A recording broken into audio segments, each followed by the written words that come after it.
All right, we're back here on SportsLine talking about the relocation in the NFL tonight. Owners voting 30-2. Wasn't ultimately close. 30-2 for the Rams to pack up their bags and leave St. Louis, desert St. Louis in the state of Missouri, and head to Los Angeles, Inglewood, California, where their owner, Stan Kroenke, basically is developing his own new city and wants his football team to be the central piece of that in a brand new $1.7 billion stadium there. Owners also approved the possibility that the Chargers could leave San Diego and join the Rams in St. Louis essentially as soon as they want, although that also leaves the door open that the Chargers could stay in San Diego if they can work out a stadium deal there. The Raiders essentially pulled out of the Los Angeles push during these talks and votes tonight to stay in Oakland.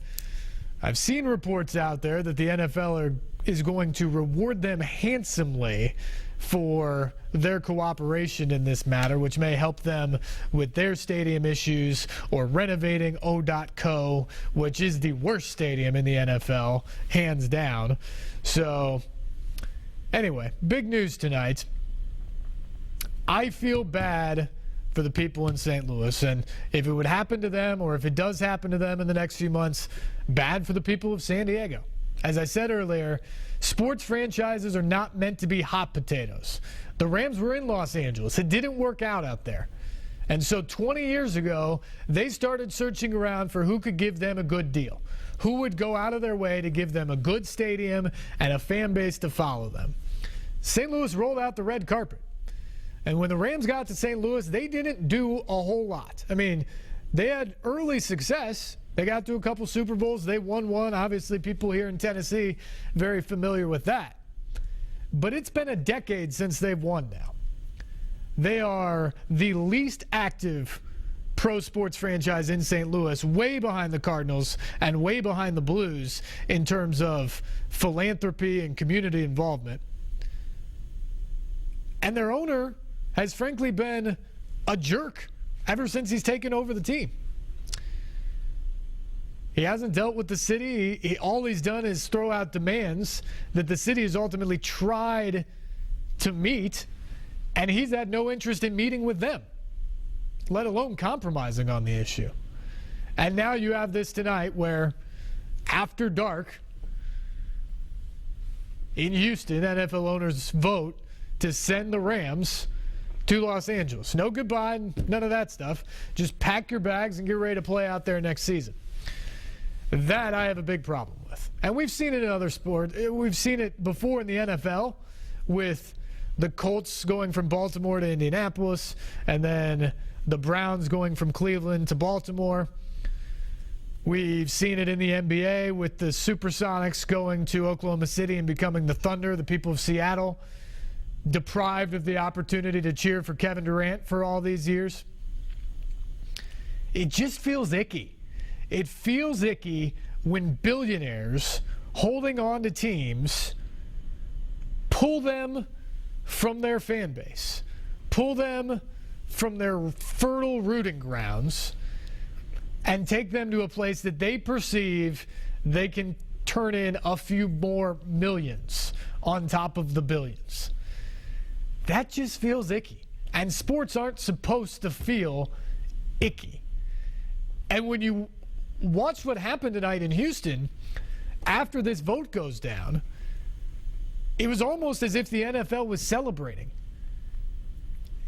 Get over yourselves and have some level of humility and respect for the process. Dolphins owner Stephen Ross sort of took a mouthpiece to the situation tonight, and he walks out and talks to the media and says everybody won here. All the teams, everybody won in this situation. To which one smart reporter in the crowd said, Mr. Ross, did St. Louis win tonight? And he said, well, somebody's got to lose. You had just said that everybody won. St. Louis clearly did not win tonight. And even he admitted that now. But come on. It's one thing to make this move, which I hate, clearly, and I think a lot of others do too. But it's another thing to stomp on their grave on the way out of town. And that is the impression that NFL owners gave tonight. And if I'm in St. Louis, I'm ticked. This is not the way it's supposed to go down. And look, the Rams eventually need a new stadium in St. Louis, or football needs a new stadium there. It's not a good building. It doesn't have great prospects for renovation. So they need a better plan in St. Louis. But 20 years ago, that was the golden ticket. That was the red carpet that they rolled out. Let's not forget what brought you here. Let's not forget the cost that brought you here. And that's what Stan Kroenke and the NFL did tonight. And when faced with the opportunity to keep the team, St. Louis tried to go out of their way to keep the team. And they wanted no part of it. And people will point to the crowds. The crowds in St. Louis have not been good. There's no question about that. But you're talking about a team that hasn't won in a decade.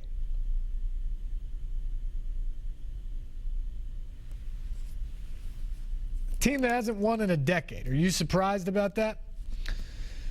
That fans aren't showing up all the time?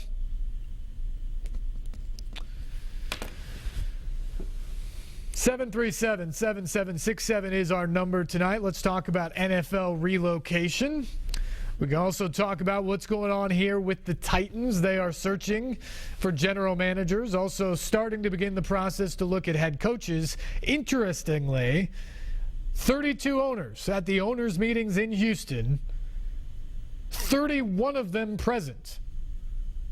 The owner that was not present today, Amy Adams Strunk of the Tennessee Titans. The organization says that's because she's focused on the GM and the head coaching searches. Steve Underwood, the team president, stood in her place to represent the team in her interest. Conspicuous in her absence, however, because her house is literally down the road from where they were meeting. So of the 32 owners in the NFL, 2 of them are in Houston. Bob McNair of the Houston Texans and Amy Adams Strunk of the Titans. 31 of them managed to show up, including 30 who aren't in Houston all the time, and yet the Titans ownership didn't show up today. What does that mean? Perhaps nothing, but as I've posited several times, I think if you're a Titans fan, you have a legit gripe about who your ownership is. Amy Adams Strunk, to this point, to her credit, when needing action, has acted. We'll get to more of that coming up. But fans want to know who she is. Fans want to know what her plans are. And when you don't show up to the NFL owners' meetings as an NFL owner, you give your fans more reason to be concerned. That's all today was. Just another reason, rightly or wrongly, for fans of the Titans to point and say, our ownership isn't with it. Our ownership is aloof. They don't hear us. They're not completely committed. Look, they didn't even go to the NFL owners' meetings today. Maybe that's not the case. Maybe she was interviewing people all day, and that was more important to her. But if you never talk to the fans and you have no public profile, it's hard for them to know. It's hard for them to believe anything other than what they see. And right now, they don't see a whole lot. That is the perception problem that has become reality for the Titans. Let's talk about that. Let's talk about the NFL. 737-7767 is our number. Good evening, caller. You are on the air.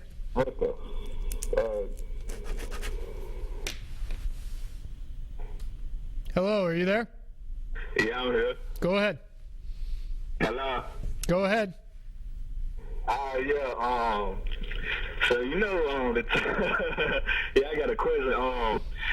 We got some good draft picks coming out of college this year. Who y'all think the Titans are taking number 1 in the draft? That's a great question, actually, and not to cop out on it, but I think we're early on in the process to make any sort of those calls right now.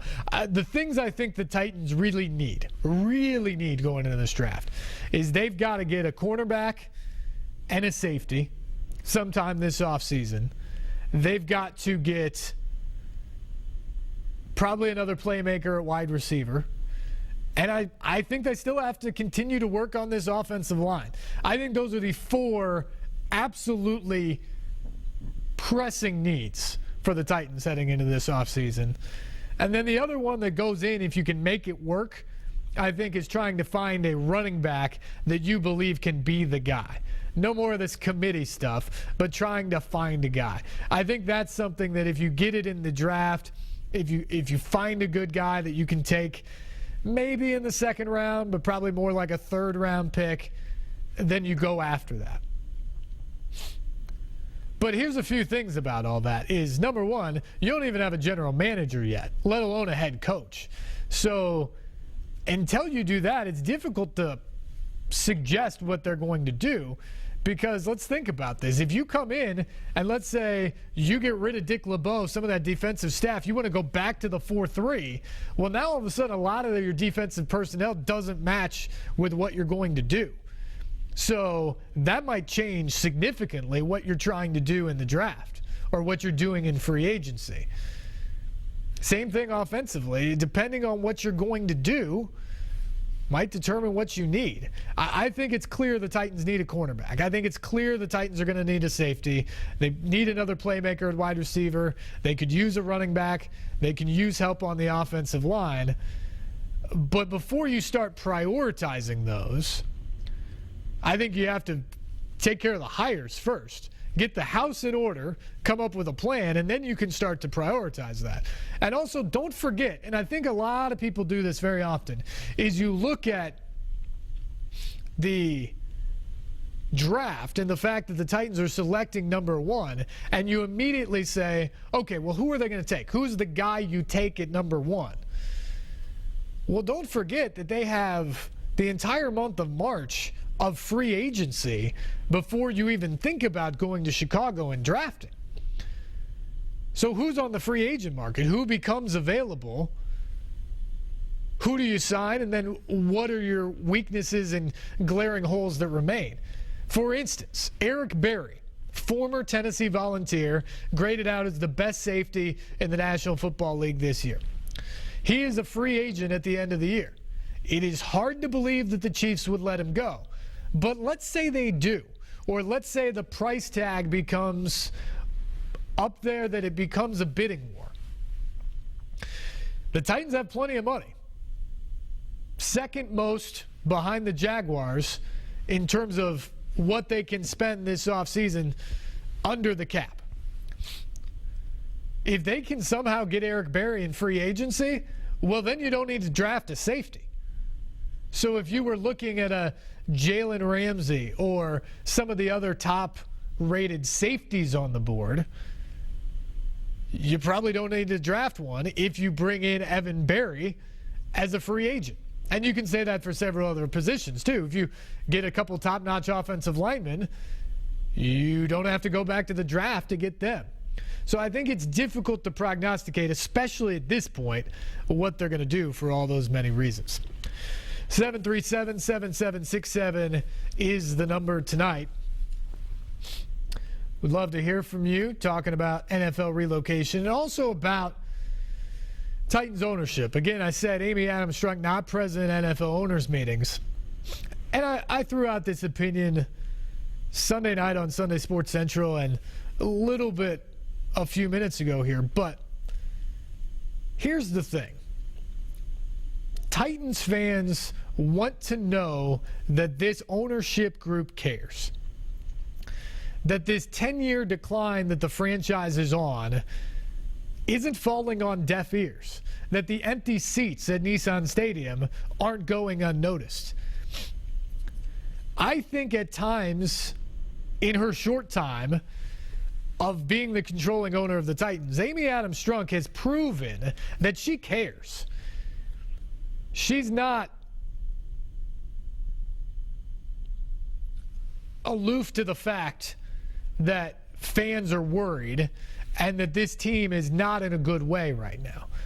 I mean, first of all, she basically led an internal family coup within the Adams family last spring to take over and be controlling owner, to take that from her sister, Susie Adams Smith, and become the controlling owner of the Titans.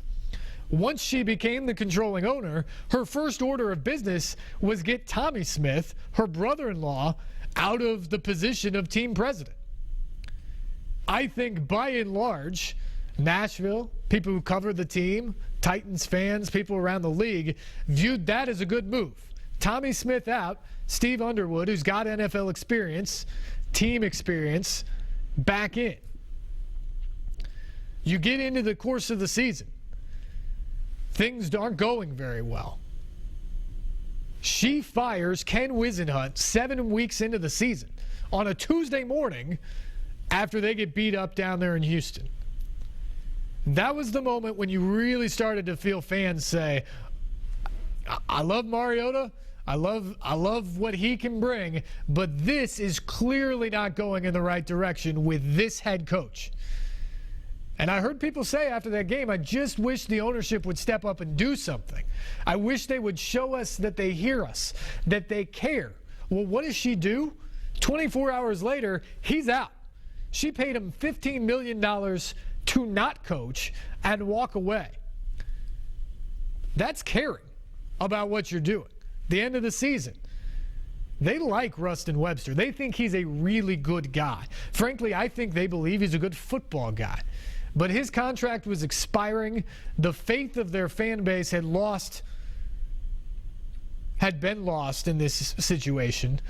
This was an opportunity to start anew, to go in a different direction there, and she did it. The day after the season was over, she cut ties with Rustin Webster and started to move in another direction. Now it's her job to find the hires that will chart the course to try to turn this thing around for the Titans. Up to this point, she's been up to the task to act when Titans fans wanted her to act. But I don't think at this point, for this franchise, that's enough. This is a crossroads for this team where they have struggled and they have struggled and they have struggled, and they have lost faith in their fan base. They have lost the ability to fill the stadium on Sundays. They are far out of the picture to make the playoffs and be relevant in the National Football League right now. What do fans want to hear? What do fans want to see? They want to see and hear the frustration from the ownership that they share. It's not enough to just know that they're doing some things. They want to see the anger and the frustration from ownership. And this ownership for a long time now has not spoken to this fan base. And as we said, they live in Houston. Amy Adams-Strunk lives in Houston. She operates day to day from Houston. She's a game day owner here in Nashville. Now, she's involved more than that.